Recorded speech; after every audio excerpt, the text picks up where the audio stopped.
மயக்கும் பொன் மாலை. ஆனால் சிலருக்கு இது மந்தமான மதுவின் மயக்கத்தில் மூழ்கும் இரவு. இதில் ராகவன் என்ற நம் கதாநாயகனும் ஒருவன். பகல் வேளையில் ஒரு கடின உழைப்பாளி.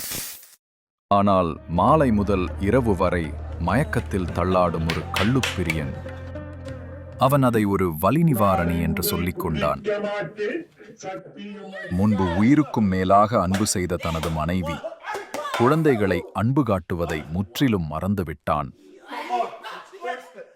தெனோ இது ஒரு சாக்கு. என்னகித்தா ஒரு முடிவு வருமோ கடவுளே. ஒரு அன்பான மனைவியின் பிரார்த்தனை தூய்மையானதாக இருக்கும்போது பரலோகம் கூட பதிலளிக்க காத்துக் கொண்டிருக்கிறது.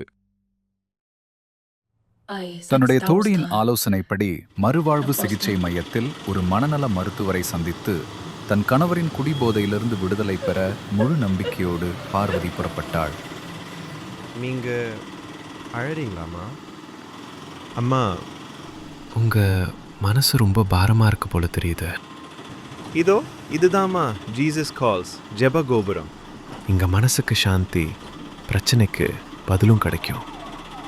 நம்மோட எல்லா பிரச்சனைகளுக்கு அங்க நிச்சயமா தீர்வு கிடைக்குமா? அங்கே போய் ஜெபிச்சுட்டு போறீங்களாமா? நான் அங்க போலாமா? நிச்சயமா, யார் வேணாலும் போகலாமா? அங்க பாருங்க, உங்கள் துக்கம் சந்தோஷமாய் மாறும். சரி, அங்க போலாம். அங்கு அவளுக்காக இதயத்தை தொடும் ஜெபம் செய்யப்பட்டது. சில ஆலோசனையும் வழங்கப்பட்டது. வீடு திரும்பிய பார்வதி சில மாற்றங்களை செய்தாள். காலைதோறும் ஜீசஸ் கால்ஸின் இன்றைய ஆசீர்வாத செய்தியை கேட்க ஆரம்பித்தாள். சில நாட்களுக்குப் பிறகு ஒரு இரவு ராகவன் குடிபோதையில் தூங்கிக் கொண்டிருந்த போது ஒரு வல்லமை ஒளி அவன் மேல் இறங்கிற்று. கனவில் அவனுடைய பெயர் சொல்லி சிலர் ஜெபிப்பது போல் காட்சியை கண்டான். பின் திடுக்கிட்டு எழுந்த அவன் மனதில் ஏதோ ஒரு அமைதியை உணர்ந்தான். மறுநாள் வழக்கம் போல் தன் வேலையை முடித்த பின் அவனுடைய கால்கள் அவனையே அறியாமல் நேரே வீடு வந்து சேர்ந்தது. அதன் பின் வீடு சேர்ந்த ராகவன் தன் குழந்தைகள் அமைதியாக உறங்குவதை கண்டான். மீ சாப்பிட்டியா? பசங்க தூங்கிட்டாங்களா? அவனது பேச்சிலும் நடவடிக்கையிலும் ஒரு மாற்றத்தை கண்டாள். பார்வதிக்கு ஒன்று மட்டும் புரிந்தது. ராகவன் இன்று குடிக்கவில்லை.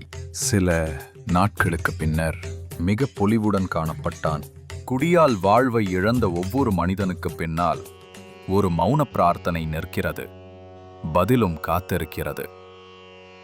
ராகவன் குடும்பத்தில் மீண்டும் சந்தோஷம் திரும்பியது.